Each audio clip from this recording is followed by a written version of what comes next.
अस्सलामुअलैकुम, आप देख रहे हैं होराइजन न्यूज HD। खबर शामिल करते हैं। ओकाड़ा से थाना शाहबोर के इलाका 33 में मेहनत कश बाकर अली की 17 साल बेटी आमना बीबी के साथ बिगड़े रईसजादों मंजूर और रिजवान की गन पॉइंट पर अगवा के बाद 3 रोज तक ज्यादती।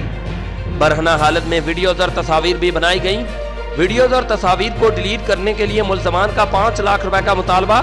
1 लाख रुपए ब्लैकमेल करके बटोर भी लिए।